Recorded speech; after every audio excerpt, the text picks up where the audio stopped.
and the goal is to bring you your next favorite band.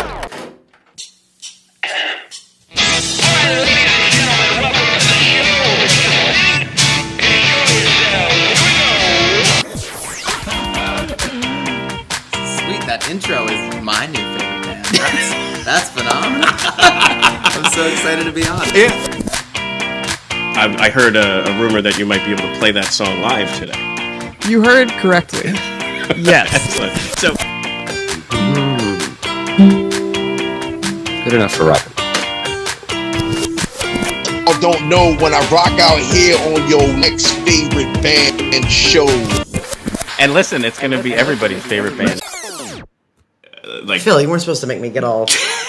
God almighty, But this Phil. is why we do it. Like, seriously. I gotta gather myself. All right, go ahead. Okay. Welcome to your next favorite band. That's both the show title and our promise to you. We here at Stereophilia Studio are tireless in our pursuit of finding incredible, genre-defiant artists who are either a hot up-and-coming band or a group that has been delivering for years but have flown under the radar. Tonight we have some summertime festival banter with a triple collabo, along with Dan Drago of 25 O'Clock Pod and Nate Runkle from Yo, That's My Jawn. Each month, we will bring you live streams, audio podcasts, and perhaps even a live concert where you can listen to the stories and hear the music of artists personally curated by us based on what we feel will be worthy of your time. Be sure to subscribe and tune in to each episode because the possibilities are endless and you never know who will be Your next favorite band. Hello, everybody. Welcome to the show. I am your host, Phillip Reese. Let's see if they know what to do. I'm Nate Runkle. Did I do it? Yep. And I'm Dan Drago. And I what did I say in pre-roll? And I'm not a joiner, so like I don't know how to participate in things in the way. And you are listening to your next favorite band. Yes, we did it. I joined. I'm sorry. I deliberately did not bring that up in pre-show just to see how that would go. Exactly the way that it was gonna go. Yeah. Guys, let me try something out here. What about your 25 next favorite Johns? Or I was going to think it was, yo, it's 25 o'clock, time for my next favorite Jawn. That's what I was going with. Okay. Hey, I'll take it all. That's it. No, that's it, everyone. Thank you. Have a great day. Yes. This is the episode where we break down what we should call ourselves. Yes. It's going to go on for the a next while. 48 minutes will be the... you know that when you can buy the Shakespeare's Hamlet in magnets for your refrigerator and you can mix them all up? Oh, wow. That's what we're going to do. It's a lot of magnets. That's a lot of magnets. Well, it may not be all of the words, but... Oh. Well, I'm sure he used some of the words twice, like the and Hamlet. Twas. Yeah, it was probably a good Dost. Alas, yeah, there was definitely Yorick, I knew you well. Magnet. Wow, if that was all one. But yeah, so we are thrilled to have back in December. We brought this. What was the 3-person Voltron, Nate? That is the Gladiator Voltron. Got it. So we brought the Gladiator Voltron together for the WXPN 885 Greatest Songs by Women, and we had such an amazing time with that. We decided, why not bring it back together? And so what we thought this time was, let's just talk about the summer festival season. Yes, it is upon us. It sure is. And so for those people who, may not know, here is Dan Drago's 25 O'Clock Pod opening music, and then we can have you talk over the top of it and introduce yourself. Okay.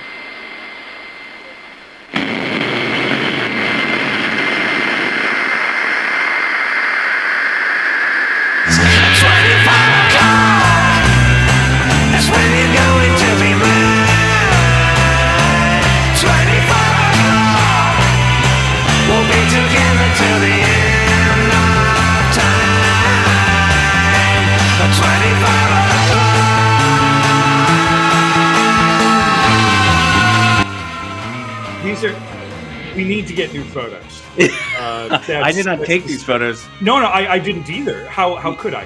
The internet is undefeated. I'm Dan Drago. I'm the host of 25 O'Clock, Philadelphia's longest running music podcast, I think. That's my favorite part when you say I think. I'm still. I mean, it's become part of the thing, and two, what's mostly it? It's become part of the thing, and it's like a knee-jerk reaction. And I love when you go 1 and 2. Well, we're going back to 1. Yeah.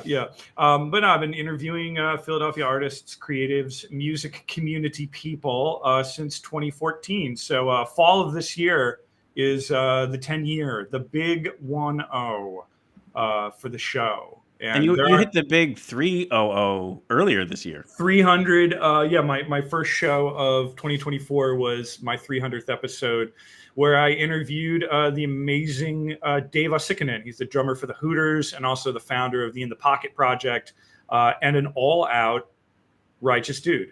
Totally.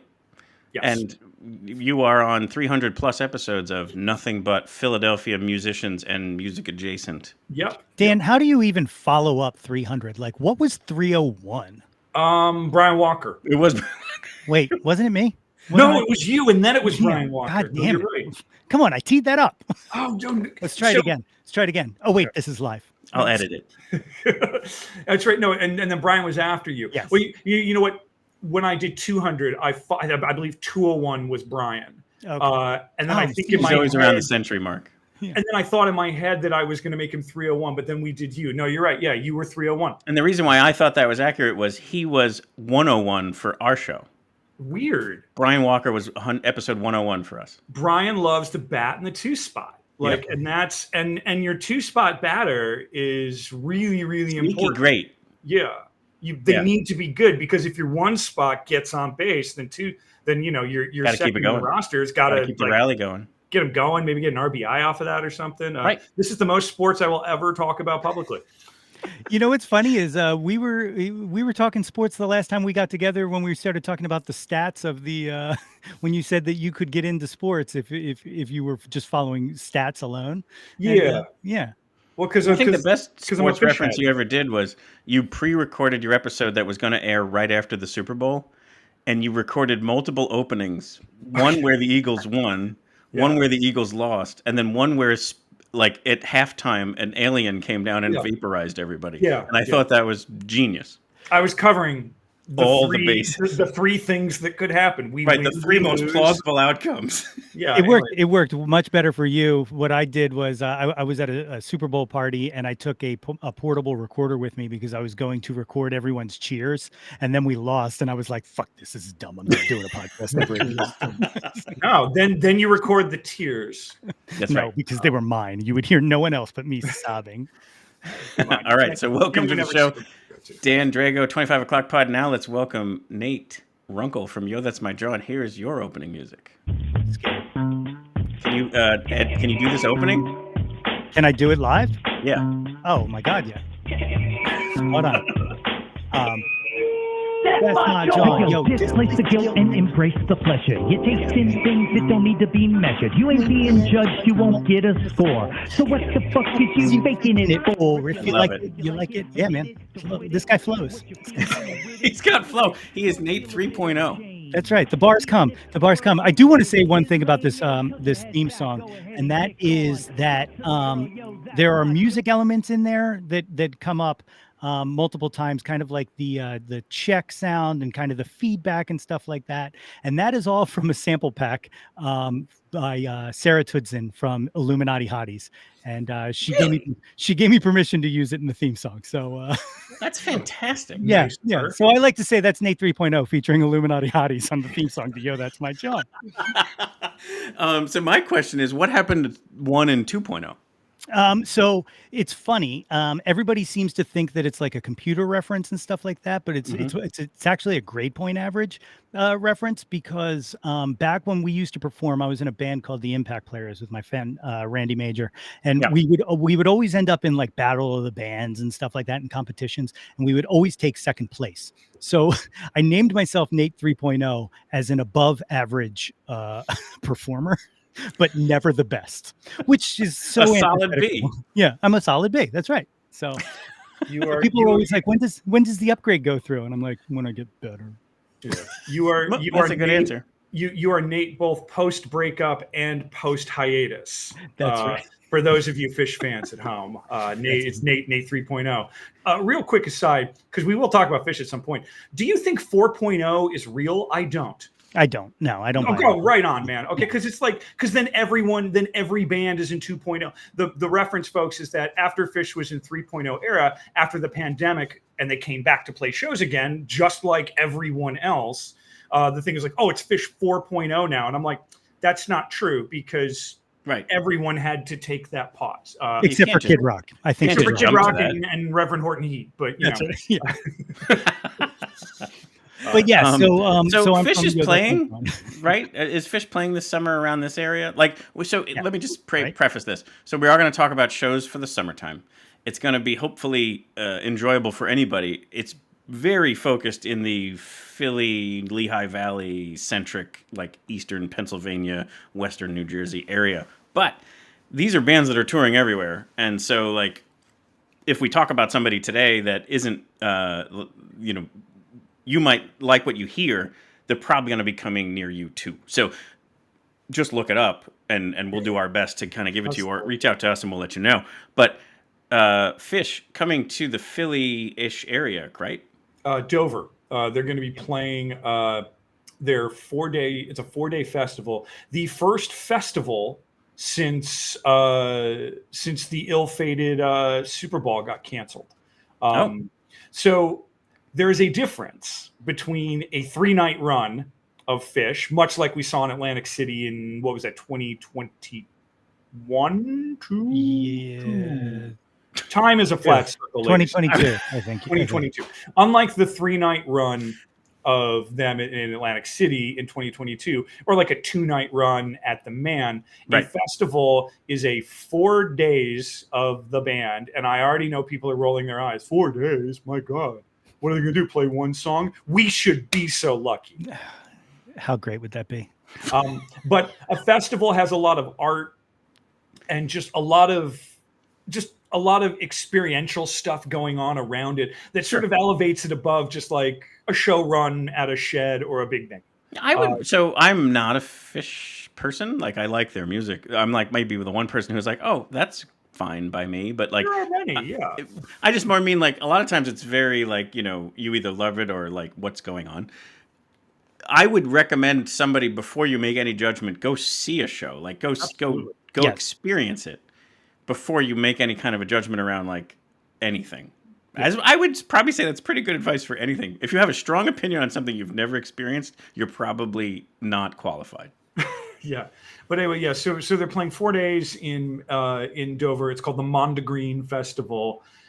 They just released single day tickets, which I guess the packages weren't selling. So they real. That's because that was my hold off. I was like, I'm too old to camp a whole weekend. I can't do it. But a single day I might pull off. We should talk after, because I may, but I'm going to do at least 2 of the 3 nights in Bethel Woods.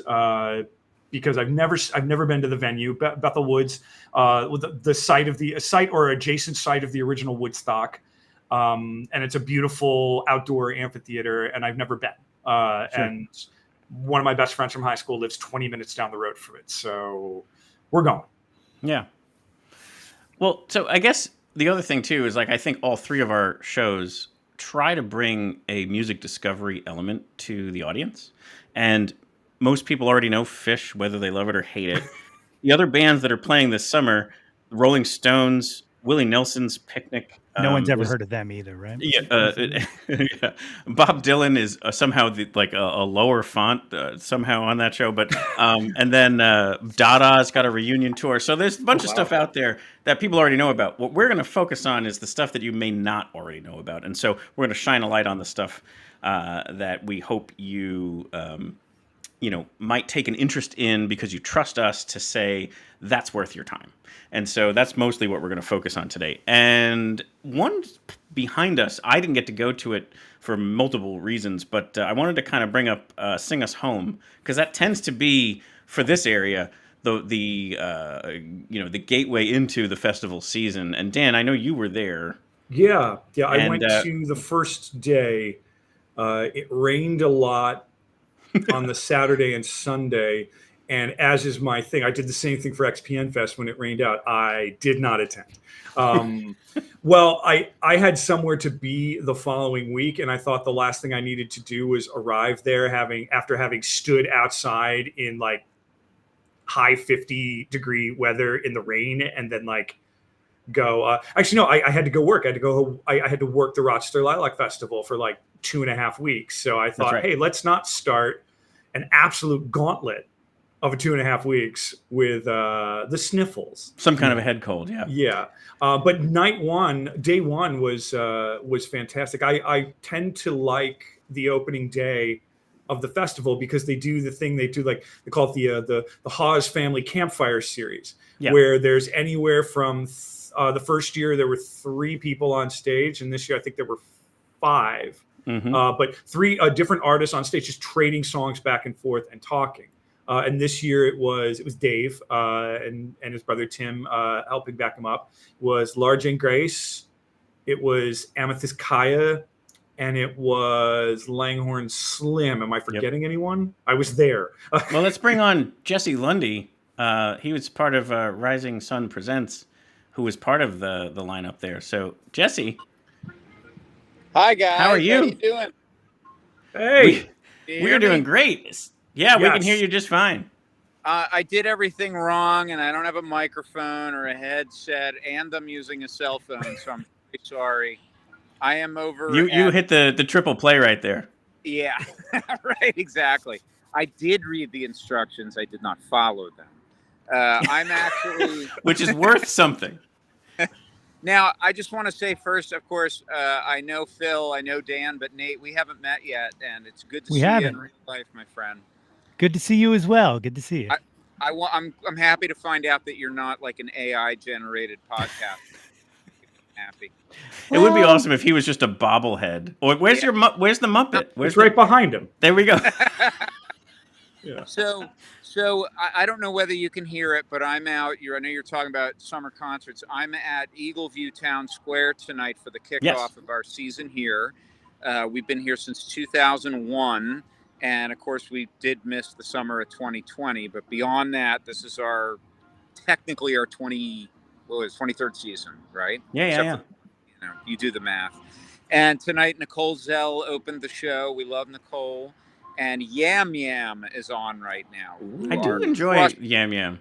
Yeah, this is my first time seeing the band. They played for us a bunch at Ardmore and probably, at 118, but I had not gone out of my way to see them, and I didn't realize they were what they are. Well, I'm going to bring up the whole the whole roster here for the summer.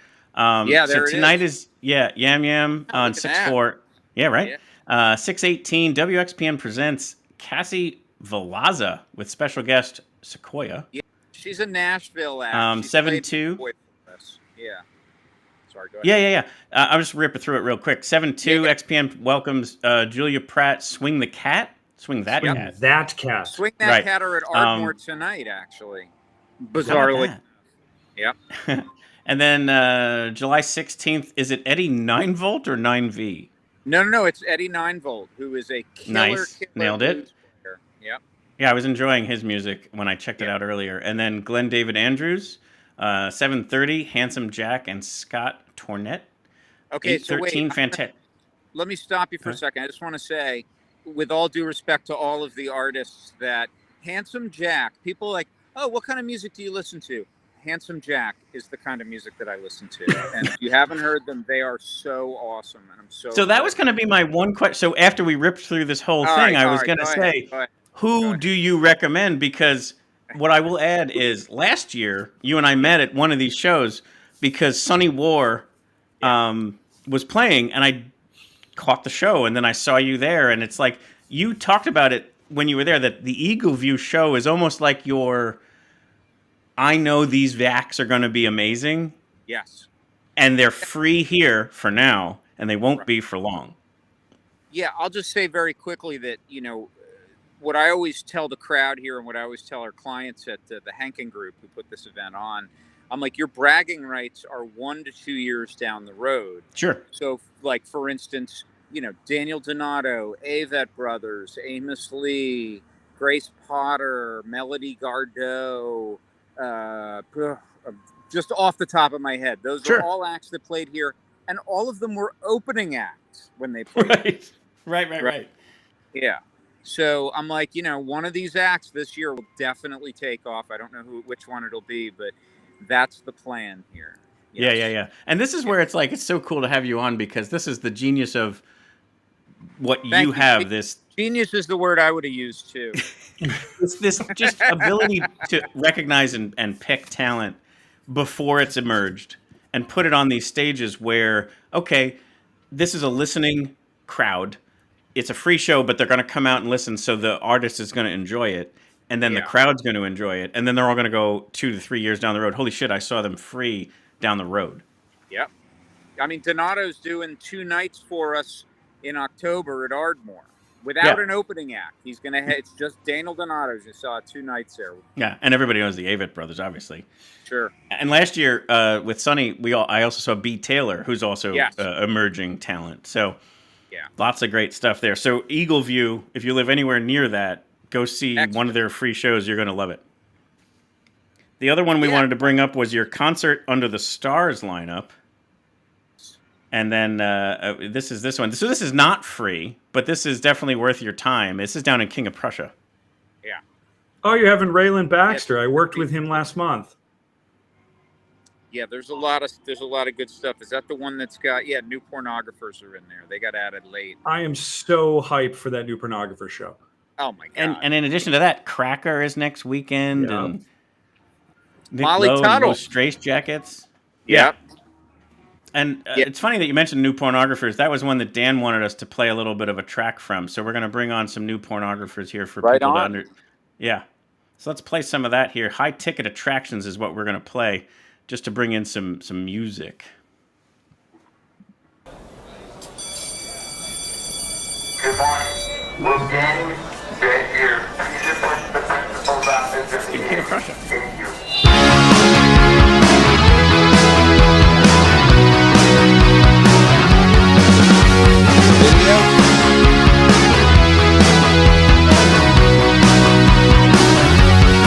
You can imagine all the factions that form around high-ticket attractions. High on the spirit, hopped up and listen. After the flame baptism, your feelings. You know the science of falling. You have the calling. You know the song of Magna Carta. It's underwater. We left it there for the sons and the daughters. One day they'll find it. And be reminded when we live under sea like we ought to. Didn't know flying from falling. Clueless the poor thing. Sad to report. Didn't know losing from learning. So Dan, you seem to be pretty jazzed about New Pornographers. Tell us more about your connection there. My love of all things Canadian, because of my adjacent upbringing. Correct. Yes. In Western New York, my love of AC Newman, and my absolute I would do anything she says. Feelings for one Necco case. So there you go. Yep. Yeah. And also I don't think I've ever seen New Pornographers outside, so I'm very excited to see them outside. Perhaps it's a different vibe. Yeah.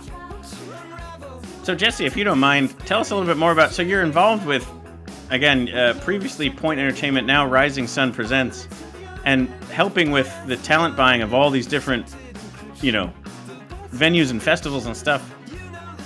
You got to feel great about the lineups that you put together this year. I mean, it's just an incredible aspect of things where... So New Pornographers are August 7th. And then other bands on that lineup. It's an amazing collection of artists there. Yeah, I'm super stoked for Donovan Frankenreiter on the 16th of August. He absolutely shreds. He actually, I think last year, released a live album. It was from the tour that he and G Love did, where they put a band together and they were just kind of trading off Chuck Treese on drums and whatnot. And it was Cool band. it was so cool. It was so cool. So super stoked for that show. Yeah. So Jesse, you got to be thrilled with the lineups that you pulled together this year. This pretty incredible, all these different elements that you've been a part of. Can't tell if you guys can hear me. We can. We can hear you. We can hear you. Yes. His background noise is probably knocking out the microphone. So where we were going to move to was another element that he's a part of is this Wayne Musikfest, which is this coming Saturday, June 8th. And there's some incredible people on this lineup. Nate, you in particular wanted to talk about Margaret Glaspie. Yes. So Margaret Glaspie is, first of all, a phenomenal guitar player.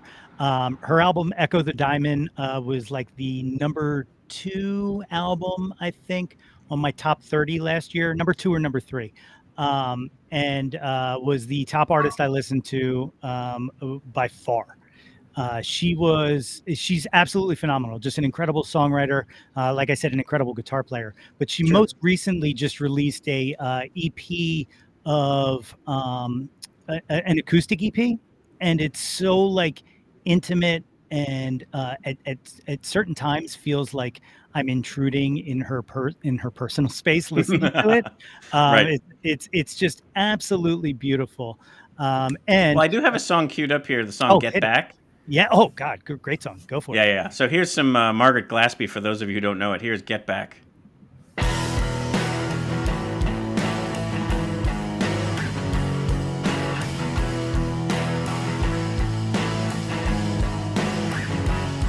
Oh, once I had it all,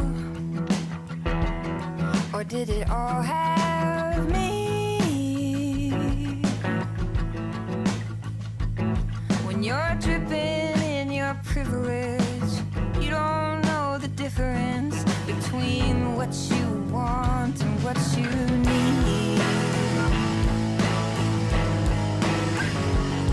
When nothing is Yeah, so in all honesty, I had not heard of Margaret Glaspie, but when you swooned over her, I was like, I got to check this out. Dude, the music's so good. We saw her last year at Underground Arts.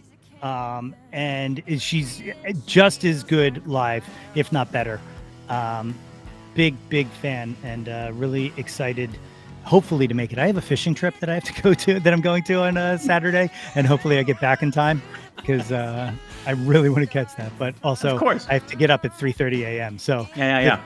So am I going to last to 8 p.m.? I don't know. We'll see. We'll see. It's a roll of the dice, people. But here, so the other people on this lineup to definitely mention, I mean, the run of Emily Drinker, Greg Silver, and Mustafa Numbisi is right up the NextFavBand alley.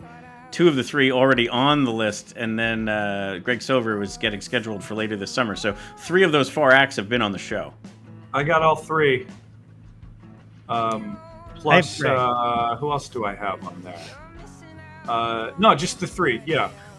Do you ever right, and they're all on that Xfinity stage. But this is the beautiful part about this festival is it's a free festival. It's right in downtown Wayne, Pennsylvania, and it is a 4 stages of music going on, and basically very awesome experience for anytime people want to go down there.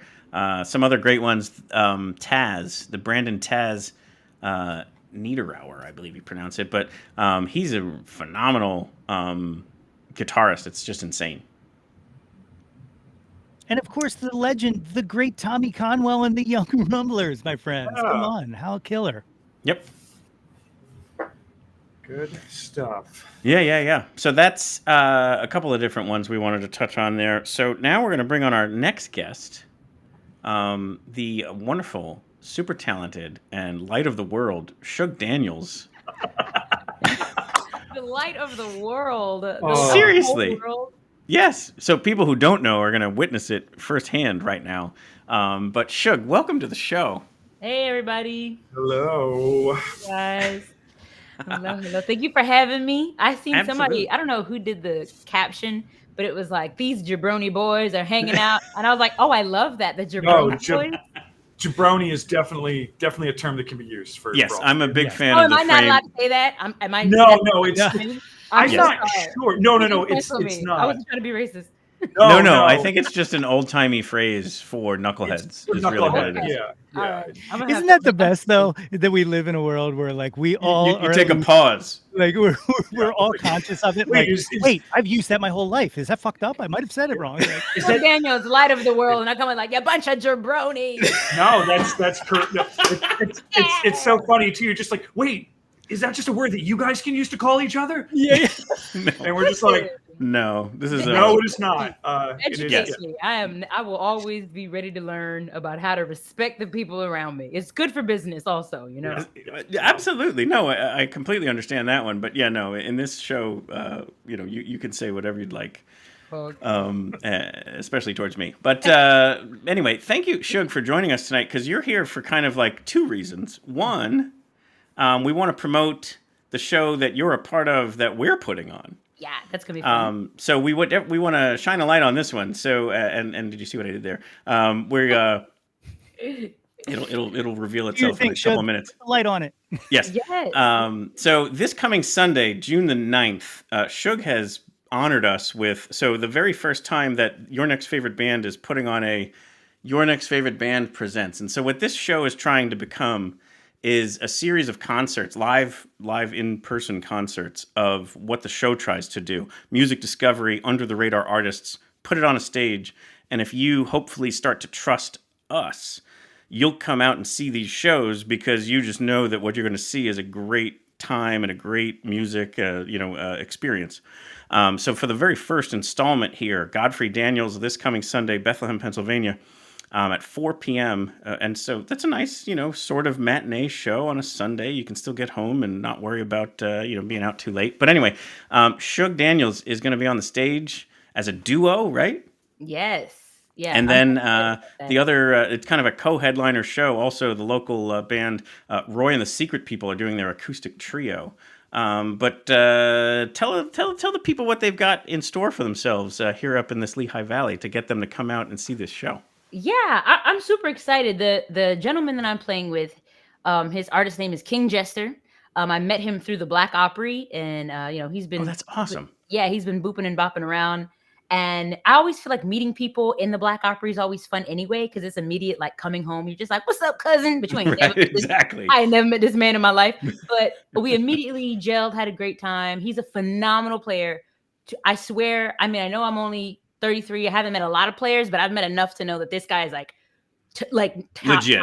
Yeah, he's really good. So he's going to be probably jumping back and forth between bass and guitar because he can play both. I love that. Yeah. And so I'm really excited about that. Roy and the Secret People. This is my first time meeting them. Sure. But already the vibes in the group chat and the email, I'm just like, we're going to have a good time. You can tell the vibe of a show. And when the artists are all meshing and having a good time, I think it just guarantees that the audience is also going to feel like they're a part of something much bigger than just, let's go see these two bands. For sure. Yeah. Each band on their own would be worth checking out. And then the fact that there's this very cool, like, I'm just sitting back and enjoying it myself. I happen to be in on the communications, but they've got some surprises in mind. And so that's another little teaser right there, but it's going to be a special show. And you can get tickets at either nextfavband.com or godfreydaniels.org. Godfrey's, this is your debut at Godfrey's, right? Yes, and it is a very big, like, kind of folky Americana. This is where a lot of the artists that do a lot of the kind of music that I make. It's a good stop. It's a good stop on a tour. So thank you for making the introduction about the music discovery. I'm under the radar. I'm trying to be on it all over the place. Yes, yeah. We're hoping after this Sunday you are now way on the radar. It's going to be because of this show. But so what we'll do is let's bring on some Shug Daniels music. So just again, for those of you who maybe have not heard her music before, this is a recently released song, right? Yes. Just came out. Anything you want to do to set it up, or? Yeah, I really like this song. I've been playing it live for the last probably 2 years. It was pretty quick into getting into ukulele. I do play ukulele for anybody who doesn't know. Sure. But I don't play it like a traditional kind of way. I'm not classically trained. I'm not any kind of trained. I'm barely educated. So I just play music that feels really good to me. And I Sure. wrote this song not for, but about this girl that I was dating. I was still living in Delaware and coming up to Philadelphia and getting a good sense of the city. And I just felt like anything was possible. I was just putting out my first EP, and this was like a newer song. And yeah, I just was super excited. It's just, I feel like you can hear the excitement in the song about the new music career and the new relationship and everything, and just, going for it. Just gotta shoot Absolutely. a shot. So here is Leave a Light On by Shug Daniels.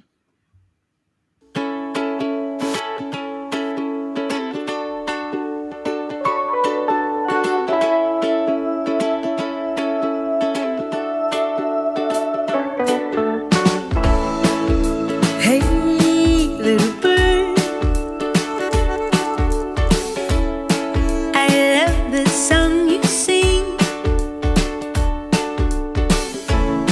like sweetness to my ears, like sugar over me. Please don't fly away. I don't wanna cage you, babe. I'm just here to appreciate this good thing Lord has made. So won't you leave your window open, and I'ma leave my window open. Won't you leave your I do love when the artist is bebopping along to their own song. It's like my Yo! But I mean, also, it's like, it's got all of my friends on it, right? I moved to the city. I was already making friends coming up here. So then, like, I have, like, Keaton Tandy on drums. Stacy Fink from the Side Chicks is doing the saxophone solo. Eric Kramer, who I've been traveling around with for so long, is producing the music and doing bass. And so there's just so many friends. When I hear the music, it's like a snap. I'm thinking of all the times in the studio, and we're like, oh, one more time, one more take. And, so it's just more than just the song. Also, I got LB here with me. It's my little There friend. it is, nice. LB, it's my baby. That's so cool. I like my music. I would feel bad giving it to people if I didn't like it. If I don't like it, I don't that's so true. I love it. But I think that's 1000%. I was gonna say I 1000% agree with that. Like, if you're not a fan of your own stuff, man, then you're doing it wrong. Like, you gotta make that music that makes you happy, and it'll make other people happy. I always say. Yeah. I always say that. That's the Nate original. I said. No. It's all my friends. Like, it's special. I'm gonna be an old lady, sitting on my rocking chair watching my little YouTube videos, and all my friends are gonna be right here. Shug, who directed the video? Did you? Man, I shot all this on myself. Hell yes. You did a killer job. Thank you, babe. I mean, like, one day I'll have a big budget, but until then, all the little avenues, they can get stressful. Like, oh, I gotta make an album art, I gotta make a music video. But if I plan ahead far enough, it allows me to experience creativity in another way. So I try to work as far ahead as I can. And then it gives me time to not be so super stressed out and not worry about having a big budget, because I just don't have it. But I don't want to not make the music video, because that helps promote the song and continues telling the story around the song, which is telling the story around me. And y'all know how it goes. You already know. Yeah. I like how that video included some stuff from Sing Us Home. Bringing us full circle to that part. Yeah, and this was something I had thought about. Like I said, the song is a couple years old. The first line is "Hey Little Bird," and Sing Us Home, as you can see, their logo is like little birds and stuff. Yeah. So I was like, and I knew it was gonna be like I just knew it was gonna be a WXPN welcomes. I was like, let me go ahead and release this right on time. Just trying to think ahead of like, what's the best way I can promote this? And I wasn't gonna even put this in the music video. Then I was like, oh no, this is the end of the music video. We're coming home from a tour, so everybody's coming home, and this worked out perfect. Yeah. And again, like, you're also not only enjoying the music, but you're getting to see there's the full positive energy of a Shug Daniels show. Hey. That's what I meant. Light of the world, like, just so great. And the other thing too, I wanted to mention, like, we did an interview back last summer. You've been on Dan's show. You got to get on Nate's show. Yeah, what the hell? But I mean, there's I got your card sitting around here somewhere. I just ain't got to email That's right. you yet. It's fine. It's Listen, fine. we here. I get it. But what I meant is like there's these elements out there where you could really get to keep diving into this incredible story. Like we've talked about, like, coming out of Delaware and into Philadelphia, and through these other completely different styles of music, finding the ukulele. I mean, just the whole story is super cool. It's great. I don't know. I just keep going. Right. Yeah. Just keep one step in one foot in front of the other. Yeah. But I think too, like, thank you again for just simply being a part of it. And I can't wait for Sunday. I don't even care if nobody else shows up. It's just going to be me sitting there Indian style listening to the two of y'all play. Put your hands on your knees. Exactly. With like a little like a carpet cutout, like in kindergarten. But the other reason why we have other people show up, Phil, you don't have to hope that you can abandon that expectation, but I sincerely hope other people show up. I mean, I do too. Sure, they're gonna come. Yeah, for sure. But yeah, we certainly hope that people want to come check that out. And again, it's this coming Sunday, June 9th, Godfrey Daniels, which, like we talked about, is a wonderful venue to check out. And then a terrific lineup. Shug Daniels and Brian the Secret Bull. The other reason why we have you on is you also are one of the producers of a festival called Sweet Juice Fest. Sweet Juice Fest, baby. So we're going to bring that up here on the screen here for you to reference. Look at that. Okay, so Sweet Juice is just a quick for anybody who has never heard of Sweet Juice Fest. It is a music and arts festival that a couple other buddies, about 6 of us all together. The first year, it was a bunch of mostly female, queer, POC artists. We were a bunch of friends that all wanted to go to each other's shows, but we were all playing on the same night. So we were like, we should just make a festival, like real casual. And then the Philly spirit of DIY messed around, used all of our network, and made it happen. The first 2 were held at Rigby Mansion. The first 2 are held at Rigby Mansion, which is out in Germantown, this beautiful kind of like art house. It's got a bunch of artists that live in there in that beautiful space. And we threw it just like right on their porch. And, our friends came and cooked, and people put their blankets out. And it was phenomenal. It was so much fun. And we were like, I guess we should do it again next year. We had a capacity. We sold out the first day. The second year we sold out the first day it came out. This year we're back July 6th. At the Arboretum, which is a much bigger space. So we can hopefully get some more friends and family and community out there to enjoy some music and some art. It's so fun. It's interactive too, right? So it's not just come and buy some art, although we do have artists and vendors. It's also like stations where you can do like finger paints, or I don't know what they got going on this year, but I know it's going to be lit because the girlies always... Yeah. And the lineup is so fun every year because it's a bunch of bands that are usually always playing or headlining different shows in different venues. So we try to get all of them in one spot. And we have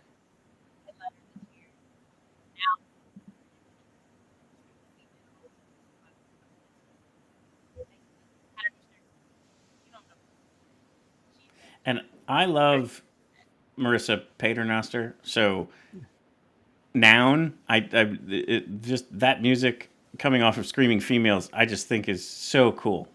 Yeah. That's the first show I've seen build of her new project post Screaming Females. So that's awesome. I also want to say about Sweet Juice, it is a festival. I have never been a bigger fan of a festival that I have never actually been able to attend. Right? Your first year, I was stuck doing something. I was in like the drudgery of work. The second year, it was all intended, and then something happened and I couldn't go.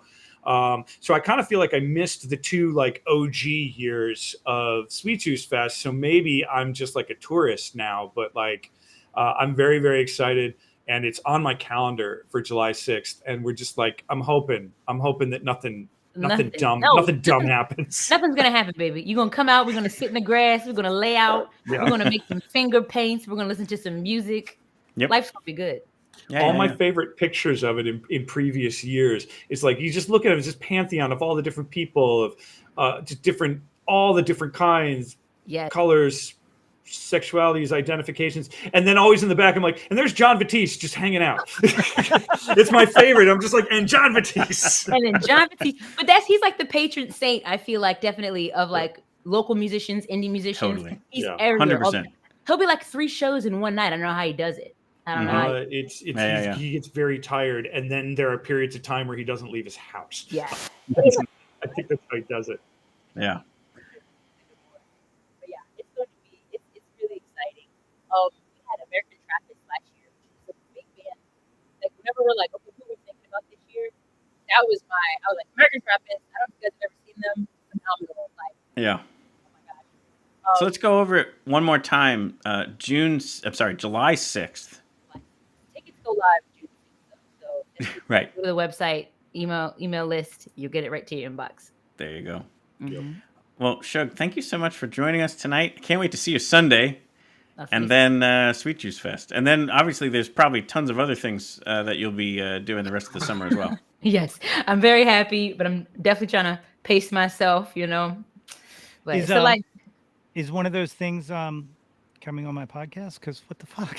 yes, babe. Let's do the podcast. You know what? I have a big show at Johnny Brenda's, my first full band show at Johnny Brenda's, and I'm headlining. Let's do a little promo for that. Aren't we? I'm in. Great. I'm in. Look, I'm joking around, but you know the door is always open if you ever want to come anytime.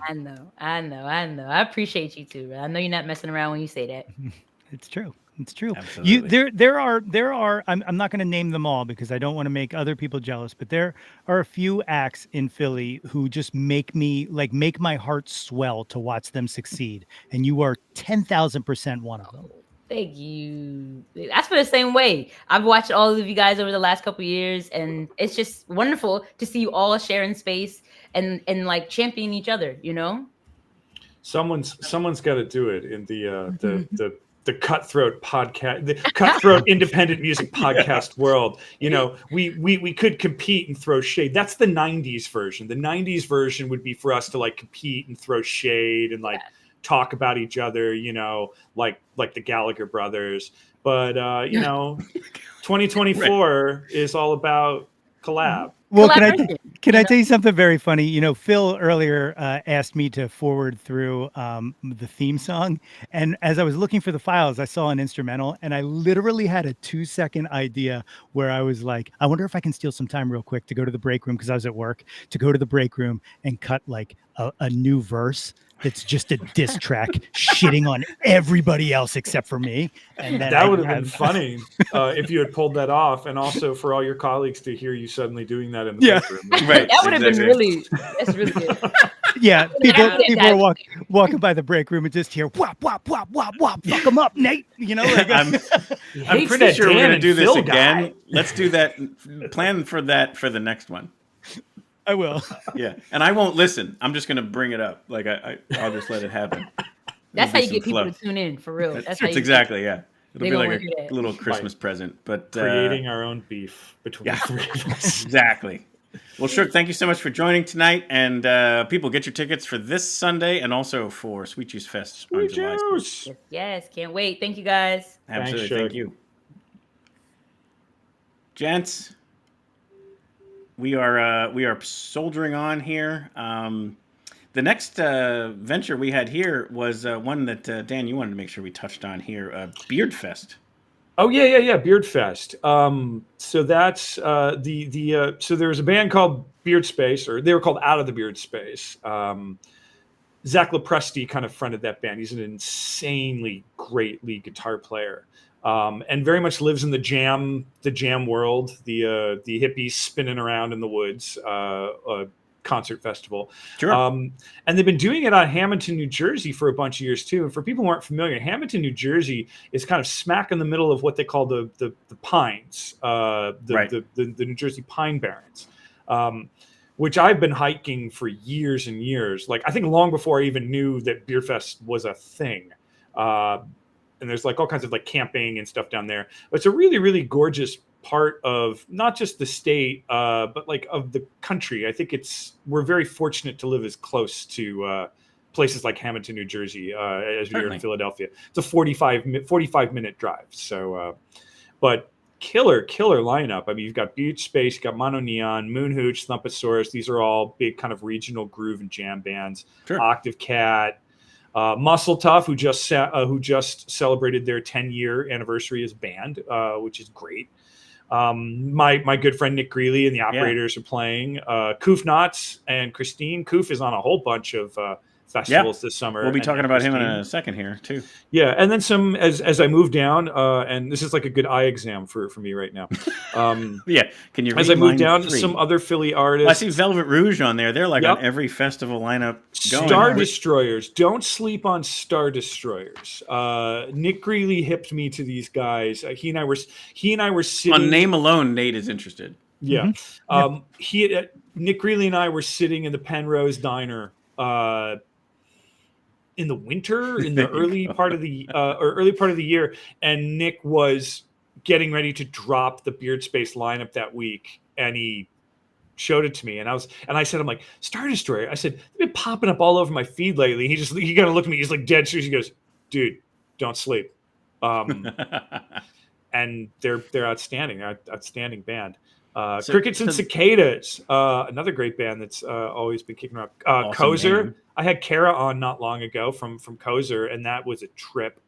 They're a great band. Yep. And I can't read anymore now. I'm done. I'm blind. Let's also just put the details out there. June 13th through the 15th.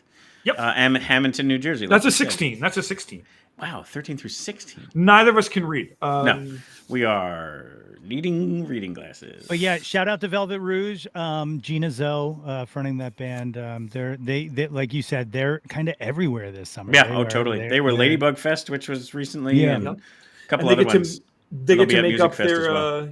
they get to make up their canceled date from last year's XPN Fest, which I think is great that a lot of the bands that didn't get to play last year come back, are getting brought back this year, which is great. They don't have to do that. They can fill out that lineup with anyone they want. So the fact that they want to make it right, and also I've said this since last year, the amount of just like cool everyone was with it, including the bands, like people like Julia Pratt got all the way there and realized they couldn't play, and no one had a hateful, word to say. No one dropped any shade. Like everyone was just like, yeah, what are you gonna do?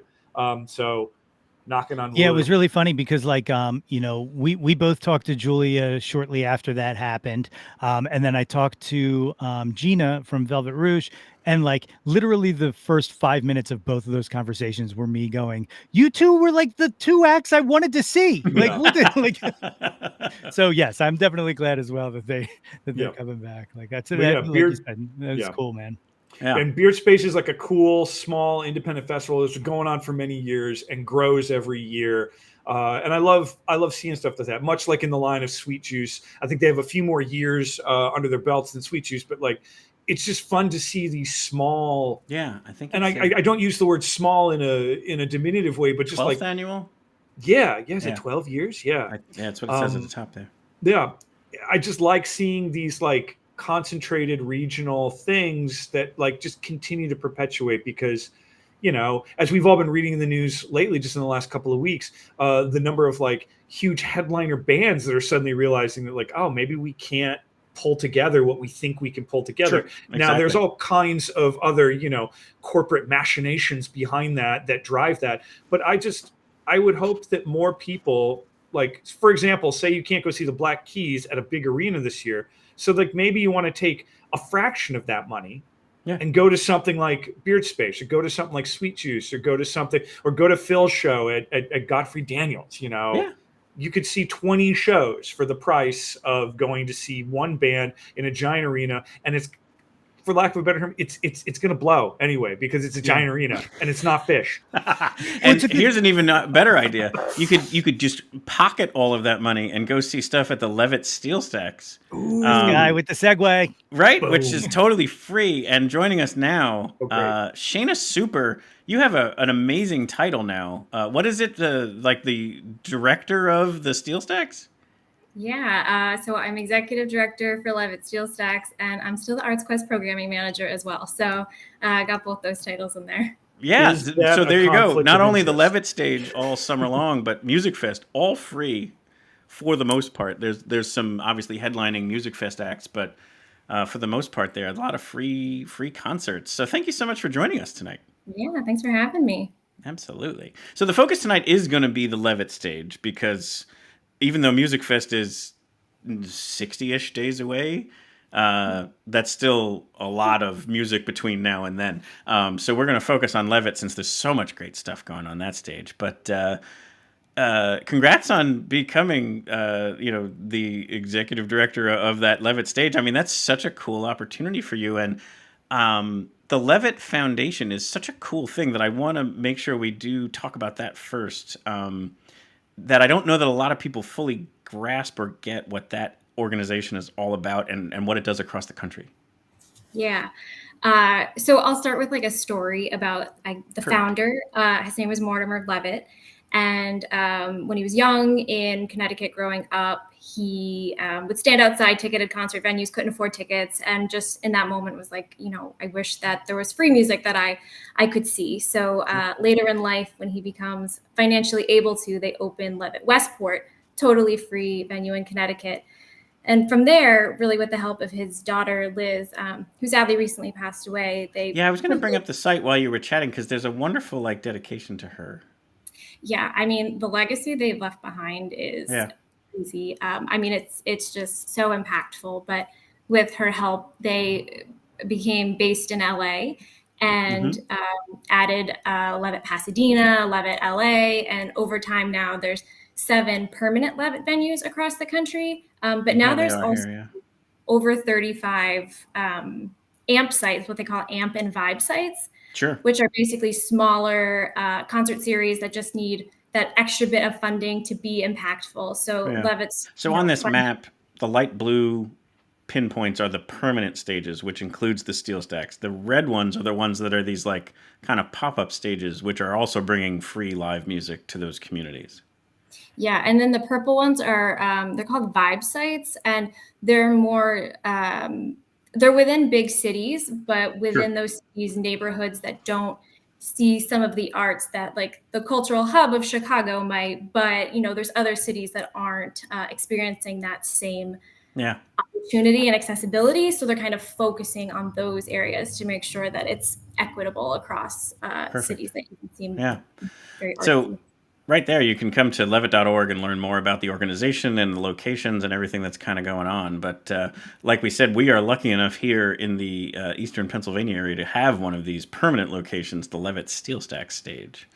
And what an amazing job you did booking the lineup. I mean, when you did the reveal, you do this very cool, you keep it secret until that day, and it's a Sunday afternoon in April, and you do the reveal, and you do some the artist that designs the poster is there, and you play some and there's some live music going on, and it's just a very, very people are so excited for any news about the summer that it brings in a bunch of people, and it's such a cool day. And then the lineup this year is just so impressive. Yeah, the season reveal, I feel like showing those videos, it just resonates so much with the audience because post Musikfest, you do see a little bit of a drop off in that attendance, but the bands where we showed videos and people kind of connected with it in that moment, you'll still see a larger turnout for those bands. So I really tried to focus during the season reveal on some stuff that's happening after Musikfest because there's still tons of free music after Musikfest. Oh, so true. And actually, you're right. Some of those, the people who are on after Musikfest are some of the best ones, from my opinion, as well. I think it's a really strong second half of the lineup. I don't know how it just fell that way, but yeah. Sure. So we're going to bring up some of the different, and what I would love to do is get Nate and Dan's kind of take on some of this as we feature some of this music. What I'd like to feature is the other thing that the Levitt Foundation does is they book one band that's going to appear at all of those 7 permanent locations, maybe some of the other ones as well, but there's someone who they book to be almost their national tour. And so I wanted to bring that up here first because it's such an impressive artist, the War and Treaty, and I wanted to let you have a chance to kind of speak to that. Yeah, this one, they really knocked it out of the park with this one. It's fully covered by the foundation, so you get an opportunity to have bands that otherwise might not be free. And with the War and Treaty, it's been a delight for people to say, oh, I've got to get my tickets to that one. And I'm like, no, you've got to put your lawn chair out maybe kind of early. Right, exactly. But no tickets, totally free. So, it's just a really great thing that the foundation provides to its. Sure. And Grammy nominated, Grammy winning right? Or Country Music Award winning, I think Yeah, is what it country- is, and Grammy nominated. But such an impressive duo here. And let's take a listen to the War and Treaty. This is a song called Leads Me Home.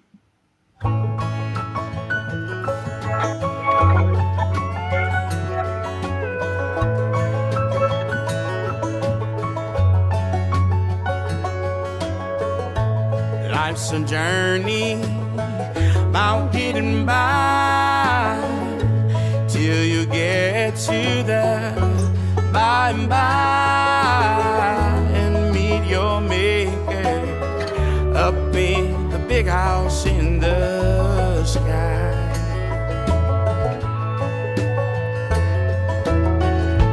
As you travel to and fro, sometimes you get lost trying to go back to a familiar place that you want straight away from. Oh, meet me on the other side of the railroad where the mountain peaks and crystal streams through the valleys flow. Straight and narrow on those country roads. You will always be the one that leads me home. So, I mean, just an incredible, just talent on display. You have that combination of very complex music, but also that very simple bluegrass shared microphone kind of approach to the vocals. I mean, you can see why they're having such success in the industry. I like all the... Oh, sorry, Shannon. No, go ahead. I like, as this video rolls on, it's all the different sort of eras of like Nashville style country music. Like when they changed, like right there where she's on the sound stage, like standing on the thing, I was like, oh, it's very different than how it started out. But I think that's a very cool nod right there to all the different flavors of country. Certainly. Yeah, just the War and Treaty is super impressive. And again, such a treat for the Levitt Foundation to go and get them and then allow all of these different stages across the country to be able to have it for a free show. I mean, it's just incredible. Yeah, we had them back in 2019, and that's usually a badge of honor for us when we're programming, when you see them that it's for free and goes on and you're like, well, they're a little bit out of that free budget range for Levitt now, but we had them when we could. So to have them come back and have an audience and, have developed fans and have people remember, it's a really great opportunity. Yeah, for sure. Flip side of that is, let's give the date on that one. So here it will be, War and Treaty is July 26th. Yes. So again, SteelStacks stage right in downtown, basically Southside Bethlehem. And lots of parking. Bethlehem sometimes knocked for lack of parking, but there is definitely plenty of parking over by Arts Quest. So no worries there. Yeah. I wanted to give you, Shayna, a shout out also for the ability to have someone pull out and still put on an incredible show this past weekend is true. amazing. And So I'm not just saying that because we all love Clover, which we do. But just the turnaround and the ability to still pull that off. Many kudos. That's killer. Thank you. This was definitely the closest to a show cancellation for Levitt. We have cancellations at Musikfest, and you're like, okay, who's on site today? Like, who can jump in and do another set? But this, I was like, who is going to be available June 1, a Saturday? Like, it was touch and go, but Clover's awesome, so it just worked out so well. If I can add just another layer of awesome, Shayna also wrote to me to make sure I knew that Clover was on the stage because she knew I was a fan. So she not only booked that person, but then dropped me a note to say, in case you didn't see it, Clover's going to be on the stage this Saturday. So it's thank funny you so much for that. When Nicole told me about it, I was like, you got to tell Phil. And she was like, no. And I was like, okay. See, everybody's looking out for you, Phil. I love it. I love it. This is amazing. It's like, this is your life. But the opposite end of the spectrum. So there you have War and Treaty, super successful band, Grammy nominated, CMA award winning, and so on. The other side of this equation is we have on June 21st something that actually NextFavBand is connected to, is a all local songwriters round. So it's actually the opposite side of these are people who are trying to get up the line, and both a combination of Lehigh Valley and Philadelphia based songwriters who are going to put on that kind of Nashville style songwriters round. And it's done in conjunction with the Underground Music Collective, who Gerard Longo was here in Bethlehem, moved to Nashville to kind of keep the dream going. And here's the lineup, which is a super cool, again, display of all of this amazing talent that we have. Alex Radis, Bren, Chelsea Mitchell of Dirty Dollhouse, Greg Adams of Tioga, Kufnatz and Christina Lease, we just talked about before, and then Ty Valone and Brie MC from the Groove Merchants. Shayna, again, super kudos to you for supporting this as well. Like, this is the opposite side of what this stage is about, where it's kind of supporting the local stuff.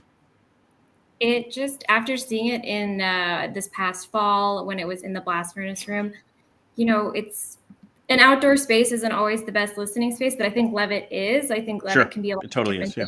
We wouldn't try this at Musikfest. That would be chaos.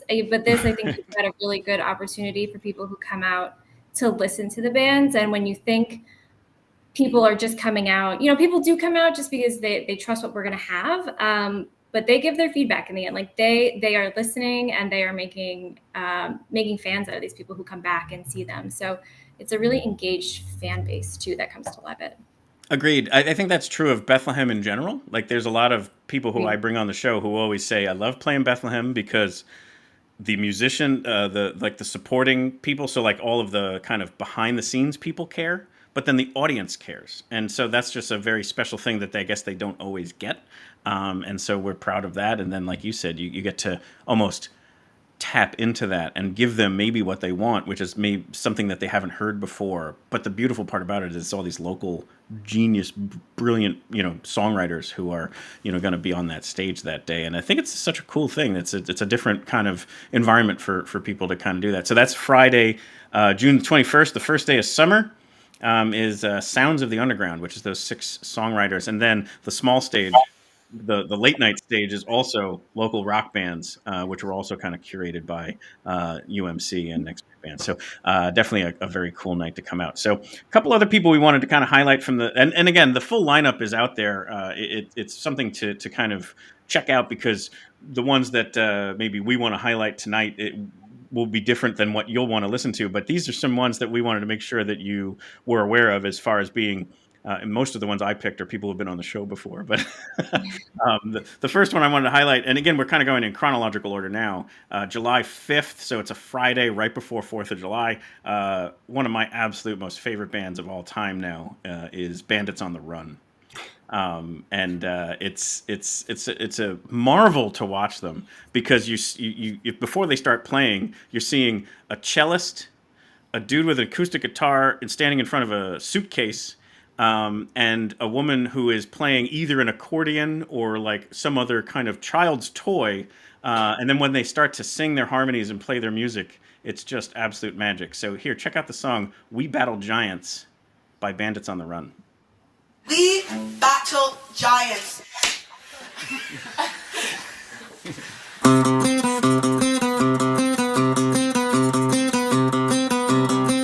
You're adventurous and curious and wonder what the top of every mountain looks like.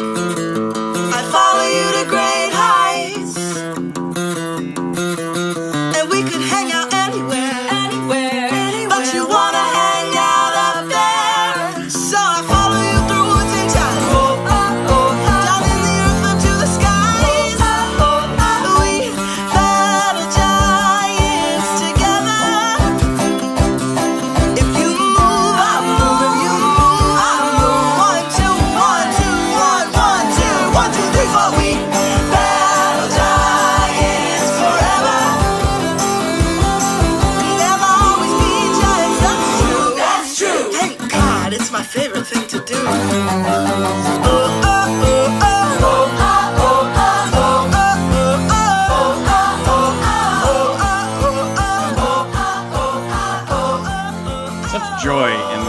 music.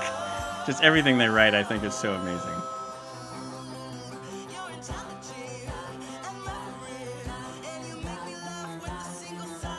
I'm still watching it. I know, yeah. You turned it down. I'm just like, I'm still gonna watch this. So yeah, again, Friday, July the 5th is, again, let's remind everybody every single time, a free show on the lawn, and it is something that everybody should come out for. And we will all be singing along. Like, that's what this is. Their music is so infectious.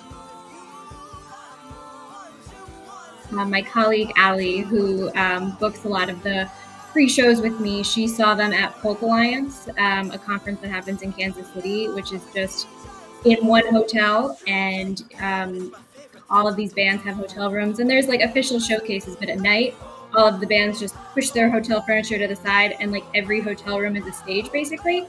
So she saw them in their hotel room at like 2 a.m. during this conference and was like, we should bring them here. So that doesn't shock me at all. I mean, they just have such a great, again, vibe to them, and they're that kind in person. Like, the way that, you know, most of the people who I go to ask to be on the show is after a set at the merch table. And sometimes when they're like that talented, I'm like, there's no way they're going to say yes.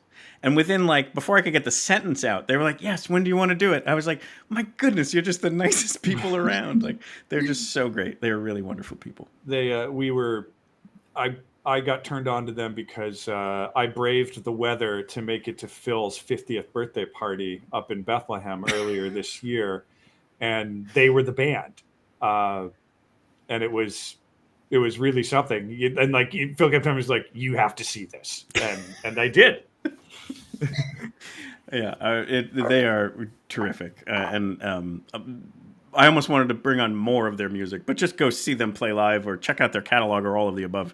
Can't recommend them enough. Again, Friday, July the 5th will be when they're playing on the Levitt stage. Shana, you wanted to talk about Happy Landing, who are playing July 18th? I did. I think one of the best things about Levitt is how many different genres we have that we can represent on the stage, but indie rock is my genre of choice, like when I'm just listening outside of work. And during the season reveal, we had a little bit of technical difficulty with their video, so it didn't get played. So I've been like, that kind of stinks. So this is my opportunity to be like, okay, people can see them now. But yeah, it's just a really beachy indie rock band that I feel like is just a perfect Levitt night. You know, the weather's going to be perfect. I just know it, and I'm looking forward to it. So here's their song, October.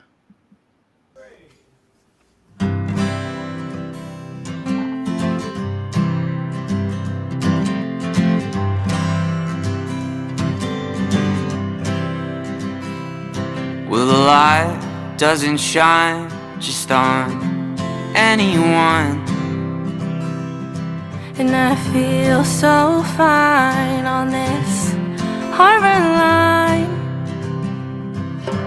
Last night in Boston you stole the show. We still got months left to go.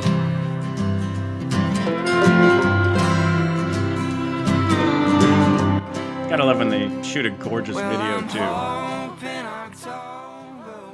trying to figure out where it is, and my first thought was like, they shoot this in Shenandoah? Like, it has definitely Shenandoah vibes to it. This is Would also not be making shocked. a question. I said they're kind of beachy, but like I've listened to songs of theirs that sound like beachy or surfier, and this is completely opposite of that. So that's also a cool. Oh, sure.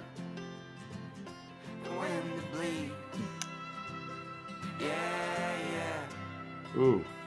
Right? There you go. This is why I was like, Shane and I are going to pick some music, and I can't wait to see what Nate and Dan think of it, because in real time we're going to get people who love music to kind of, you know, give their reaction. I'm just worried that they're still out there on that rock. Like, not my comm is somewhat damaged by it, where it's like I know that they're fine, because why would they release the video if something True, happened? right. So I know everyone's Spoiler alert. fine, but She like, falls it's off the also rock at just the like end. I'm like just like a worried mother. Like, don't you kids play out on that rock? See, for you, it's worried mother, whereas me, it's empathetic fear. Like, because I'm afraid of heights, and I'm just like, they're making me anxious. Not that they're going to fall, but like just Like she's just like, so lackadaisical out there on Yeah. that rock. It's like, don't, no, what? But everything's fine. But back to the music, it's awesome. I did not expect us to go down that path. You got me and Nate on this thing. Like, we're gonna go somewhere. Listen, I know anything is possible, but again, one more time there, July 18th, Happy Landing, wonderful band, terrific music. See, Dan, if they fell, they would have made a happy landing. Sorry, I had to do it. No, you know what? I didn't even That was go well there. done. And you went there, and Yes. now I can't not be there. So You would not have been happy, yeah. But you talked about indie rock, and that was the way I was going to kind of almost describe the next band. Very bluesy indie rock from Patty Pershela and the Mayhaps, which is... someone brought it up before where it was like, what music is going on in your head? A lot of times it's Patty Pershela for me. And she was on our show back last September. But this is some of the best music that I have the pleasure of listening to. They're going to be playing August 17th. So like you talked about, we're now post Musikfest, but still summertime, still free shows on the SteelStacks stage. So here is their song, Do It For Me, Patty Pershela and the Mayhaps. You know I scratched your back until my last nail cracked. But honey, I got an itch that I can't reach. Oh, and it's right in the center, so I'll rub up against whatever, just to get some temporary relief. You don't do it for me, baby, I'm not sorry. Said I'm the best you've had, and I never meant to laugh, but I won't say it wasn't funny. So call me what you want, but as long as I'm all I got, well, I know that I'm in good company. Yeah, you don't do it for me, baby, I'm not sorry. So alright. Total badass. Sock puppets. Sock puppets. Sock puppets. Just absolutely think she's terrific. Great vocals. You know, again, that rocking a bass that we joked about on the show is as tall as she is. But just writing some amazing music and great videos, and I don't know, I think the world of her. We love a badass female lead, that is for sure. Oh, for sure. And again, get to see her free August 17th on the Levitt stage.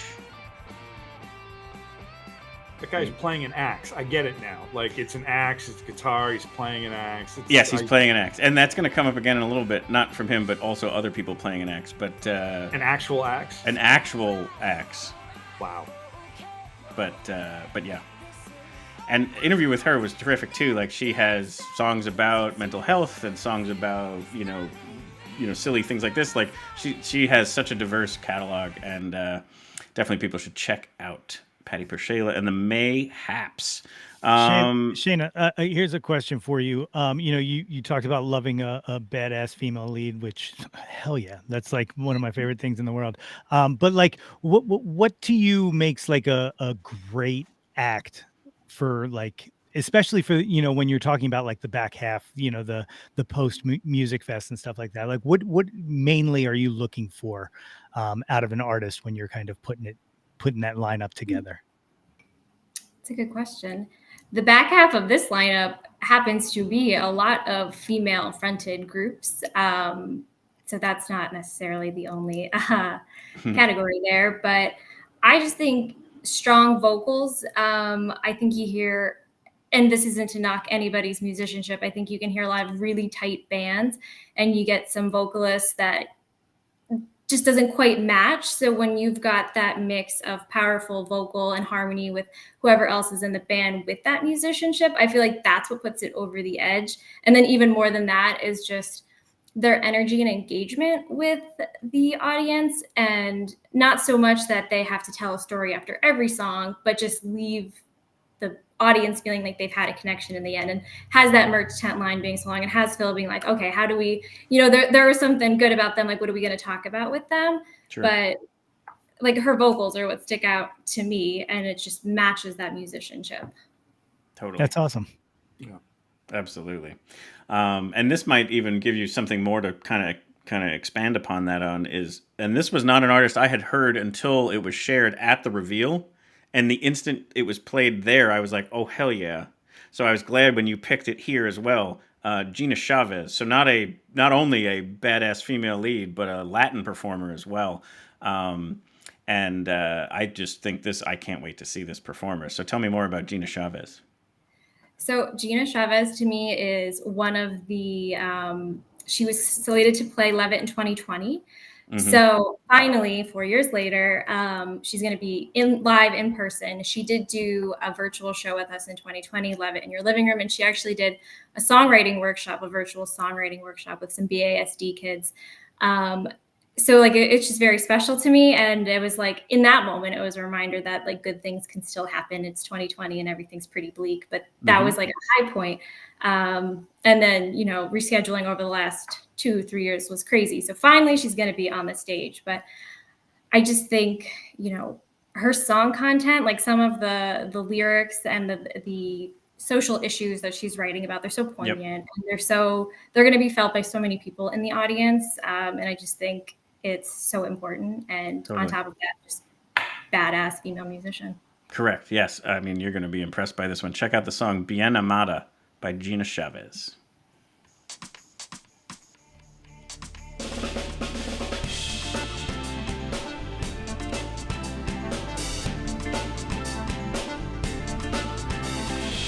Tengo las palabras para amarte, tengo el abrazo para cuidarte. Cada mañana que levante el corazón, repica chiquitita por haberte visto.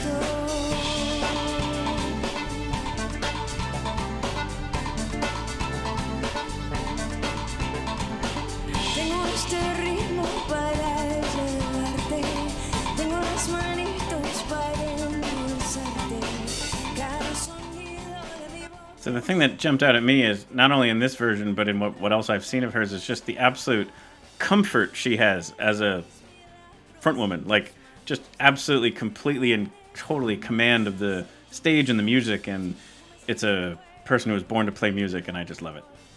Yeah. I like her drummer a lot.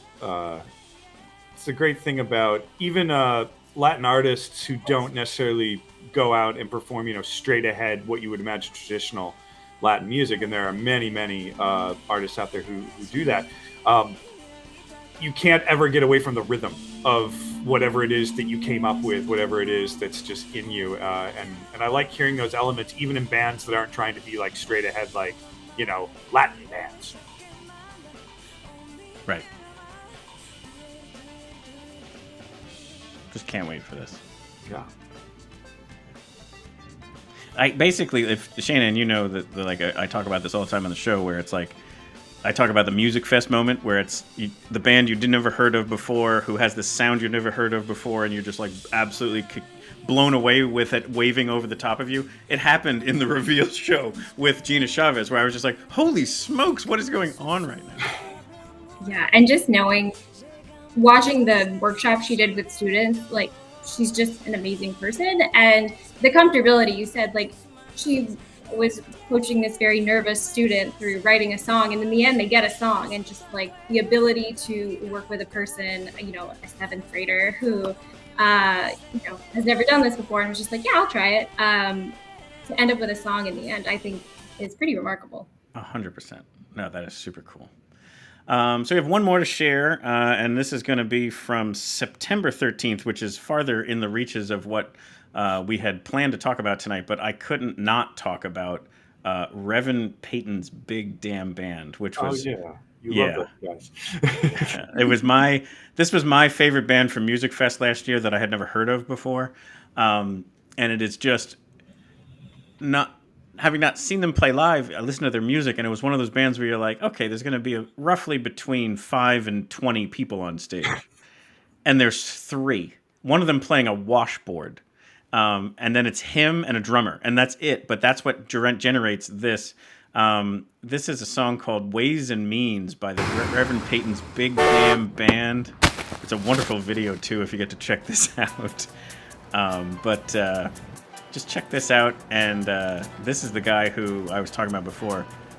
Does, in his closing number, play a literal axe on stage. But let's just check out some of his tune here called Ways and Means.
I just ain't got the means. I mean, how do you just not love this and just say, yeah, give me more of that, pump it right into my veins? Also, great ways and means. Right? That's great. Yeah, I like, and this is 3 of them, then like what does 15 of them look like? Exactly. Like that's, yeah. It is just crazy. I mean, it's such great music, and it's like, I hate to use the word simple, but like it's 3 people. Like it's just, but yet they're able to make this just cacophony of sound that make you just want more of it, and you're just gonna bebop along all night. And he's so charismatic, and so is Washboard Breezy. I mean, it's just so fun. Oh, that's their name. Washboard Breezy, yeah, and they're a married couple, like they're together. That's the guys. Oh, okay, the guitar player and the washboard. Yeah. So what I was gonna say was, so having seen them now twice, the closing number, he sings a song. I think it's 2 Bottles of Wine, and he starts off playing a cigar box guitar, swaps it out for genuinely an axe, like has an axe. Somehow it's connected to the amp and it's playing guitar music. Then Washboard Breezy comes out, her entire washboard's on fire, and like that's the end of the show. Like. There would have to be. You have to. What do you do after that? Not only is the music amazing, but just the absolute spectacle of what's on stage is incredible. Can't get enough of it. And by the way, these people played Wednesday of Musikfest last year. Like, don't miss any day of Musikfest. It's not a bad day. Wednesday night, this absolute spectacle was going on, and I was like, I love life, and I still have 5 more days of this. Oh my god. Oh yeah, I did want to talk to you about this, Shane, because I just sort of had a recent experience. You're also still a big part of Musikfest, correct? Yes. Yeah. I myself just engaged in working production for a 10-day music festival, and I just got to say, no one else does this except you guys, and it's a very, very small club, and I understand so much more. And we just had one big stage. You guys have like 20 of them. But 10 days, that's a marathon. We have so many great, besides our staff who are amazing, we have 1,000 volunteers who are doing everything, including stage management and stage hands and staying there till the band gets done and breaking down all the gear. So it is no small feat, but it takes everybody. That's for sure. Yeah. 10 days. It's abstract on paper, and then you do it. And then you're just like, wow, this is insane. No one should do this. It's 450 plus bands playing free over those 10 days. Yeah. There's a north side and a south side. There's all sorts of, in addition to the music, food trucks and beer trucks and all sorts of fun. The other part of this, though, is it's clean. It doesn't smell bad. There's no fights. Like, it's just such a wonderful experience. I've gone all 10 days for a number of years in a row, and there's never been a bad day. Like, it's one of those things where it's a very, very special, almost Shangri-La type experience. And all of my friends hear me talk about it, and they're like, you're a weirdo. I don't know what's wrong with you. And then they come, and within the first, at most, 90 seconds, they're like, why haven't I ever come before? I'm never not coming ever again. Well, the first year I ever went was last year. You got me to come up. Mm-hmm. And we went down to the south side and we saw stuff at the SteelStacks. And I was familiar with that campus. And I was like, all right, this is cool. This is great. We saw honey badgers. We saw the accidentals. We saw the accidentals. And it was great. And I was like, all right, that was very cool. And then you said, like, you didn't see nothing yet. And then you took me up over to the other side. And I said, we have to hurry. And you were like, why are we hurrying? It's a cool day. I'm like, no, we got to run. We got to get to go see Tioga. And then we got to do the Tisberries. Yeah. And what I love is that the shutting down of streets within Bethlehem. Right. And then later throughout the year, as I come back to Bethlehem, I'm just like, oh, I stood in the middle of that street and watched Tisberries. Or, hey, Tioga played a stage that was down at the bottom of this, like, random parking lot or something like that.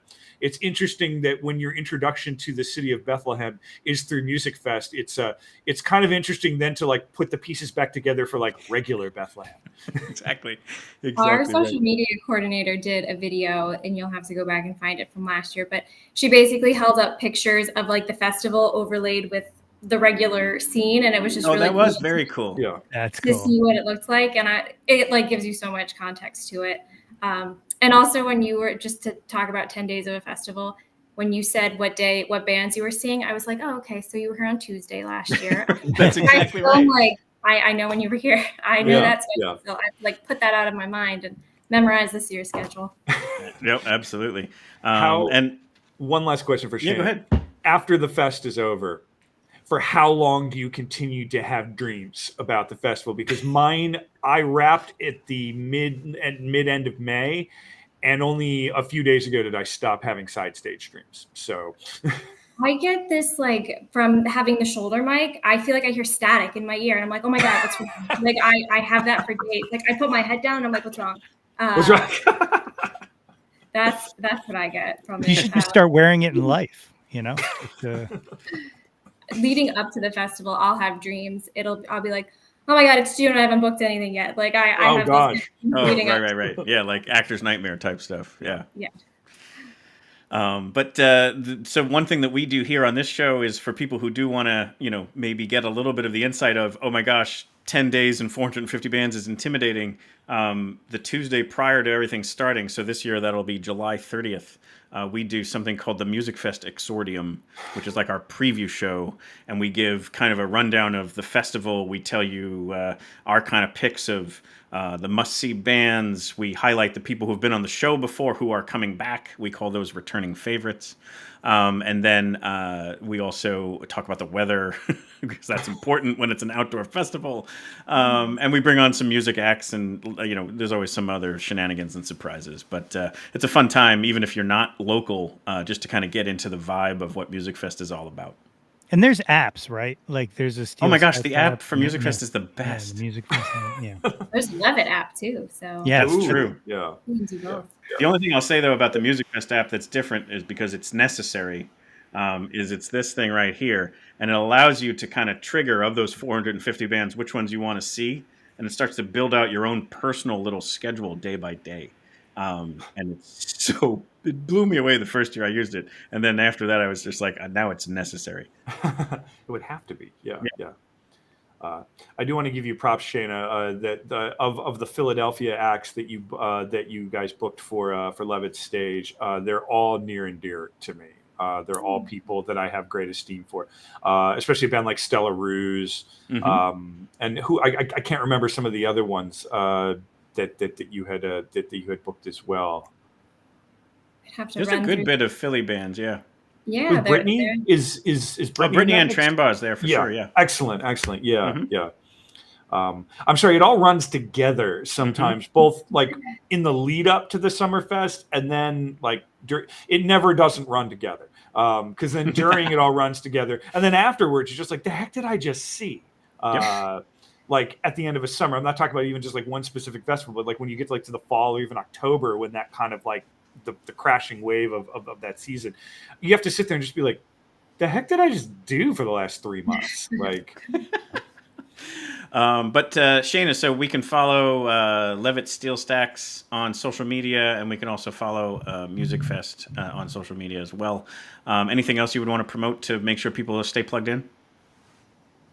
No, I think you nailed it. The apps and the social media, that's going to be the best way to see those last minute cancellations when we have to put someone new in there Right. and stay up to date with everything.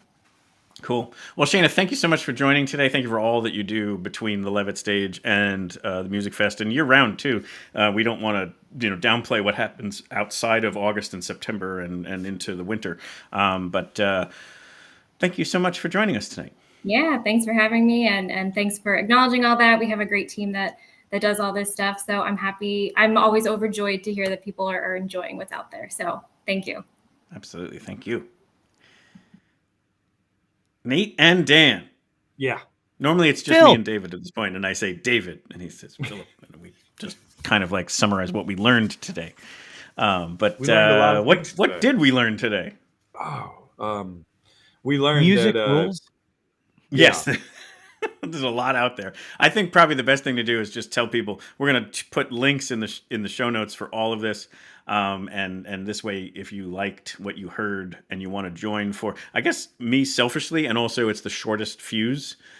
This coming Sunday is the show with Shug Daniels and Mike Roy and the Secret People here in Bethlehem. And then also Wayne Musikfest is Saturday, the 8th. So those are the kind of more short-term stuff.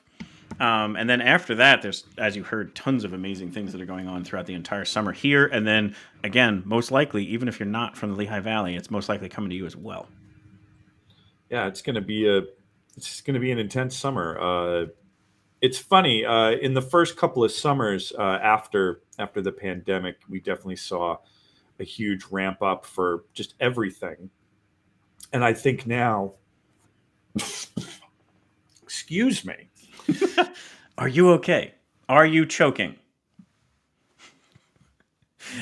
Nate, take over.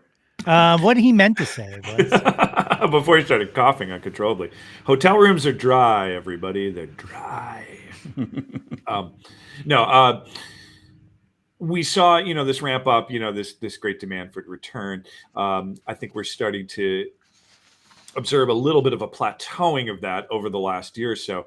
But I think that is just, as I alluded to before in my rant, I think that's largely at the national level. And I think that if we can zero in on these communities, the Bethlehem arts community, the small festivals in and around Philadelphia, things even like later in the fall, like XPoNential and Philly Musikfest, there does not appear to be any waning demand for that. There does not appear, if anything, those festivals seem to be hitting it harder, getting better acts and getting better turnouts than maybe some of the other things that everyone would expect. And I don't think that that's a coincidence. No, I also think they're getting like the right acts. Like they're not overreaching. They're not trying to do something flashy to be like, here's someone who doesn't really kind of fit what our vibe is, but also, it'll headline or something like that. Yeah. Like, using something like XPoNential as an example, like I think the kind of severing from doing it tied to whatever we're calling the Camden Freedom Financial, whatever conglomerate, whoever paid the most this month. Yeah, but kind of focusing on Wiggins and kind of, just building around, not just national artists, but local artists that kind of perfectly represent the station and the community. These smaller festivals, man, they're more exciting to me than some of the bigger acts coming through. Not that those things don't excite me, but it's just that I'm starting to find that if I want to have a good time, I look at something like Sing Us Home. I don't know what you look for in a festival, but to me, Sing Us Home is the perfect sized festival to me. It's a little bigger than a small little pop up, but it's also not too big where it's unwieldy and you're kind of surrounded by people. The people who are there want to hear the artists that are there, and I respect that so much. Yeah. And that's a good, Sing Us Home is what started us, and you brought up XPoNential. We didn't quite get there on purpose. We're probably going to try and come back September and do this again, kind of sum up the summer and head into the fall by talking about XPoNential, Philly Musikfest. And there's more things, too. There's always things going on even into the fall and winter. Arts Quest in Bethlehem always has a robust fall into winter concert booking. And then, of course, there's just all the independent clubs and venues that we all frequent. We've talked about, I don't know if we want to talk about anything non-festival that anyone's super psyched about this summer. Phil knows mine. The Montreal-based band Cola is playing Johnny Brenda's in July. And I am so incredibly hype for this band. More hype than I've been for a band in a while. It makes no sense. But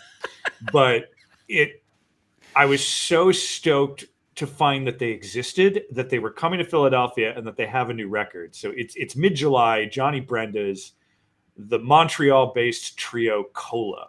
I have 4 tickets. One of them is for Phil. Who knows? One of them could be for you. That's right. Call in I'm now. talking to you, Nate. One of them could be for you, Nate. And the 8th caller. The one band, and this will probably might be a shock for people, but at Milk Boy on July 27th, there's a rapper who's known as Open Mike Eagle. I love Open Mike. Yeah, and I can't wait. I think he's so good. Yeah, he's great. He's great. There's a bunch of shows that I'm really excited for club wise, but one that I'll definitely shout out because it's a lot of our pals is the Philly Loves Wilco show. At Ardmore in 2 weeks is going to be absolutely incredible. Doing A Ghost Is Born for the 20th anniversary. And then on a kind of bigger stage, I'm super excited for this Beck with the Philadelphia Orchestra show. Oh, Man. Yeah, it's the Man, yeah. Which I'll go see Beck anytime he comes to town, but when I heard he was playing with the Philadelphia Orchestra, we're gonna get some really good stuff at that show. So I forgot about that show. I'm so glad that you mentioned it. That is July 25th. And I gotta look into that. And the Man, you can go to the Man on any night, and even if you don't know anything about what's going to happen there, you should just probably go. It's one of the best outdoor venues in the country. 1,000%. Yeah. That and just to kind of loop things around, the Man was the first place I saw Fish. So nice. We are just doing concentric circles at this point. They're my favorite place to see them outdoors, actually. Yeah, I agree with that. 100%. It's one of the nicest things. And it's not marred by the fact that they built that upper skyway seating area now, so you can't see the lights from the lawn quite the same. But, whatever. It's still a good time. Whatever. So real quick, anything for your individual shows to promote of what's coming up? Because I already threw out there my Musikfest content, so I don't need to do mine. What do you got, Phil? Nate, you guy over there. Okay, so here we go. I'm gonna buckle up. Here we go. So currently, Yo, That's My Jawn, new episode out right now with Alex Wash from Grand Dogs. Great conversation. My good friend. Yes. Yeah. So that's Yo, That's My Jawn. Too Old, Too New with myself and Bruce Warren. Should be a new episode coming out. Well, it depends on if I edit it tonight, possibly tomorrow. And then Oops All Bards, the actual play podcast, is back from its long hiatus this Thursday. Picking right. That's right. No carrots. There are no carrots. Did I say that on the show? I think no. Okay. Thank you. You just gave me I was like, oh, okay. Yes. Carrot free. And then every Monday from 5 to 8, you can hear me on Why Not Radio, spinning the hot beats. Fantastic. Yeah. Yep. And Dan, what do you got coming up? Let's see. Most recent episode that's out right now is with Chris Casper. That came out. Today's Tuesday. Today, yes.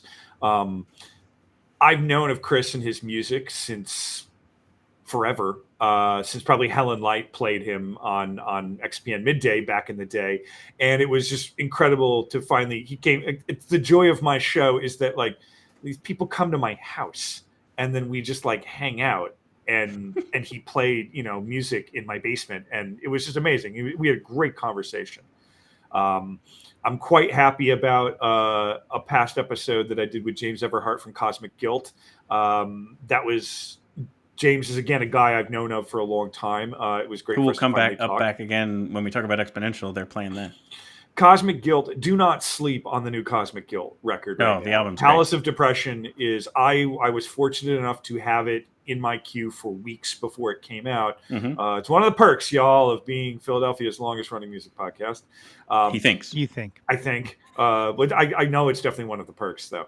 Is that I got to listen to that record like 15 times before it came out. And that was a good one. And to see them play at the upstairs, the First Unitarian Church last week was outstanding. And then an episode I have coming up to bring it in on a micro level. One of my favorite songwriters, period, which also happens to be someone that I know well, is a guy named Ben Hughes. He used to play, he plays under the band name Night Windows. He's been doing it for a long time. He's a dear friend, and I think just one of the greatest people to ever pen songs. He came over to the house last night.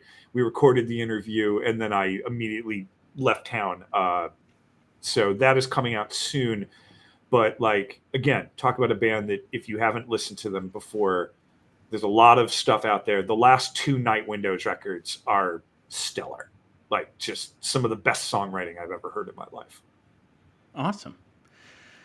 Well, Dan Drago at 25 o'clock pod, Nate Runkle at Yo That's My Jawn, and I am Phillip Reese at NextFavBand. Thank you all so much for tuning in, and thank you for coming on the show, and to all of our guests. Thank you, everybody. Yeah, hope to see you at one of these many, many live shows soon. Yes. All right, Phil, let's say goodbye to everybody.